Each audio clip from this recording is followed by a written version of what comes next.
Has going vegan made me a slower runner? In this video, I'll address some of the concerns that I had before going vegan and take a look back over the last few years of training and how my transition to a plant-based diet has affected my training, my personal bests, and my yearly mileage. Let's go.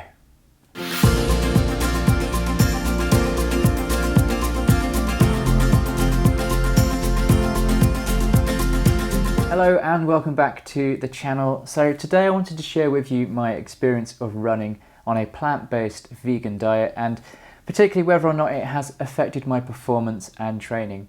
I recently saw a great post on social media that said the only regret every vegan has is that they didn't go vegan sooner. And it completely resonated with me. I do regret not going vegan sooner. The more I read, the more I learn, and once your eyes are open to the way that many animals are treated and exploited, how damaging animal farming practices can be for the environment, and how much better for your health a plant-based diet can be, it becomes a really easy and simple decision, and one that you wish you made years ago. But this acquisition of knowledge leading to pretty big cultural and behavioural changes doesn't happen overnight, and so I started reflecting on my thoughts and feelings at the time, and I remember being worried that switching to a vegan diet might affect my training. It might slow down my progress, possibly make me more prone to injury and so on. I should say at this point I had been vegetarian for over a decade, and both running and not eating the flesh of non-human animals had formed two pretty large strands of my identity. As I started to become more aware of the suffering that animals faced, even when not bred for meat, the moral imperative to go vegan was getting stronger, but I know my fears around how it would affect my running made the decision to go plant-based that much harder. So I'm making this video for those of you that maybe find yourself in a similar position. Perhaps you're interested in going vegan, or you're feeling the draw of a plant-based lifestyle, but you might be worried that it will have an impact on your training and your running. I'll go through what I've found has happened to me and my running over the last few years and mention some of the things that I've learned over that time, but to avoid it being a really huge video, I'll leave some of the fascinating studies and latest science for an upcoming series of videos where I can just focus on one strand and explore it in depth. So hit that like and subscribe button if you haven't already so you don't miss out. I'll also just take this opportunity to say that I'm not a nutritionist, scientist or doctor. This is just my own personal experience. In this instance, it is a case study of one, and I'm more than happy to answer any questions that you might have down in the comments below, but I'm first and foremost a runner who's on this plant-based vegan journey.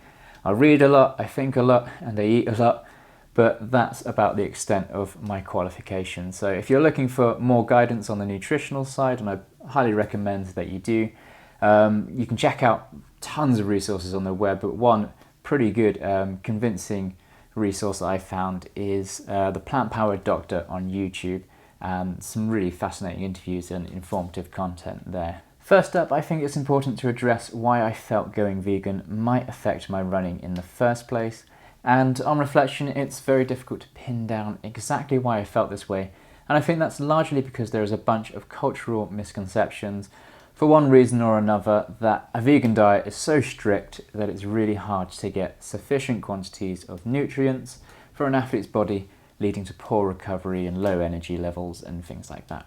There's a lot of misinformation out there about a vegan diet, especially when it comes to the nutrition side of things, so this was definitely an initial factor playing on my mind.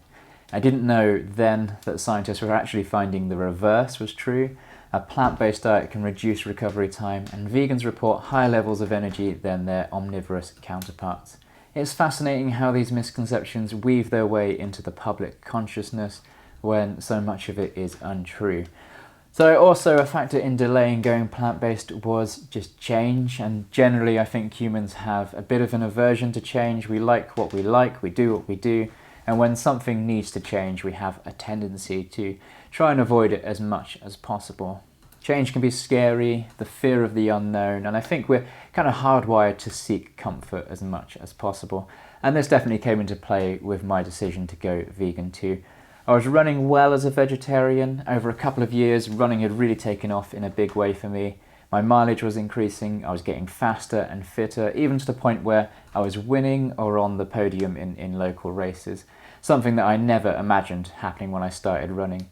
My 5k time had gone from 28 minutes to 17 and a half, and I really didn't want to make decisions about my diet that might affect that progress. Now, it wasn't until I saw the full horror of what happens to male chicks in the egg-laying industry and what happens to calves in the dairy industry that going vegan just became an imperative, and any negative effects that being vegan might have on my running would be far outweighed from the sort of knowledge of that I'd be reducing the suffering of animals in pretty much every way that I could. So what happened to my running when I finally made the decision to go vegan? Well, lo and behold, my fears turned out to be completely unfounded. A mere 5 months after going vegan, I ran my fastest 5k time, which still remains my PB of 16:47. I've been training to improve my 5k time since I started running, so with that benchmark, I then transitioned to running longer distances in the hopes of building up some marathons and then later ultra marathons. A year on from going vegan, I improved my half marathon time from 1:26 to 1:18. Ran my first marathon in 2:57, my second in 2:55, my first 50k ultra a few weeks ago, and I'll be running my first 100k next month. My mileage has also increased drastically in this time, from about an average of 700 to 800 miles a year to well over 1,500, and in 2022 so far I've already run about 1,200 miles.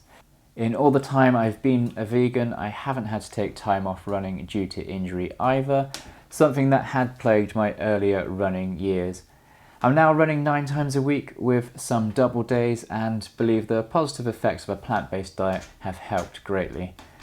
So far from holding me back and stalling my progression, switching to a vegan diet seems to have had the opposite effect. Of course, nothing happens in isolation. Now, in this time, I've also changed my training style and made other changes as I read and learn more about running, and of course, learn through experience as well. But the important thing here is that it didn't hold me back, which is what I was kind of worried about before I went vegan. So I can clearly get more than enough of the nutrients I need to push myself and keep on achieving my goals. It hasn't been as hard to eat as well as I had initially anticipated, and far from kind of narrowing my diet, it's actually expanded the range of different foods I eat to the point where I'm often eating 40 or more different types of plants per week. Microbiome scientist Dr. Will Bolsewicz recommends eating at least 30 different plants a week to increase the diversity and health of your microbiome. And it was awesome to find out that we had been far exceeding this suggestion, which, amongst other things, having a diverse and healthy microbiome helps to prevent disease and bolsters the immune system. Now, of course, like a lot of diets, a plant-based diet can be done really well and it can be done terribly. A lot of it comes down to education around diet and experience with different foods and textures and tastes.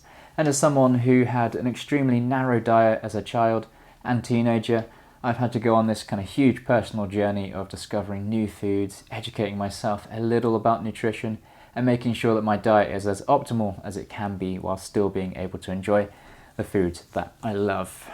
I'm looking at you, chocolate. I take a daily vitamin, Veg1, which is specially formulated by the Vegan Society for vegans and contains a short list of some of the micronutrients that people on a plant-based diet may struggle to obtain in sufficient quantities. Now, I bring this up because I think it's important to be as transparent as possible, and this is sometimes held over vegans' heads that they've got to get their nutrients through supplementation because our diet isn't rich enough to get everything the body needs. And all I'd say to back this up is that the vitamin and supplement industry in the UK is worth £1.5 billion a year.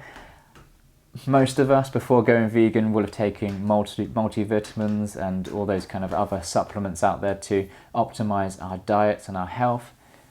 Just taking this Veg1 is no different, really. So most of the nutrients contained in Veg1 I'm pretty certain I get from other sources in my diet, but it's kind of like an insurance policy, really. When you're running plenty of miles a week, a little extra isn't going to hurt. I also think it's a bit odd that many who are outspoken against veganism focus obsessively on the tiny amount of micronutrients that are harder to obtain, whilst simultaneously ignoring the woeful nutritional profile of the typical Western diet. You only have to look at the main drivers of mortality in our country: diabetes, heart disease, stroke, both of which are strongly linked to consuming animal products. And the adverse is true of a vegan diet. In fact, many studies suggest eating plant-based can reverse heart disease and prevent cancer, among many other benefits. That's a topic for another video on another day, but I thought it was important to address as it did come into play when I was considering going vegan. So to summarise, going vegan has made me a stronger, fitter, faster and healthier athlete. If you're on the fence like I was, my recommendation would be to go for it. Try counting how many different plants you're eating every week, and if it's over 30, as Dr. B says, it's very likely to contain just about everything you need in sufficient quantities. And for extra insurance you can use Veg 1, but ultimately I think you're going to have a positive experience. Do good for your own health, the health of the planet, and get everything you need whilst causing the least amount of suffering to animals. It's a win-win-win. I'm happy to answer any questions you might have in the comments below. It'd be great if my fellow vegan friends could fill in the comment sections with their experiences of going vegan and how it affected their running. It might just help someone make that jump to veganism and put any worries that they might have to bed. Thanks for watching, and until the next one, be the best you.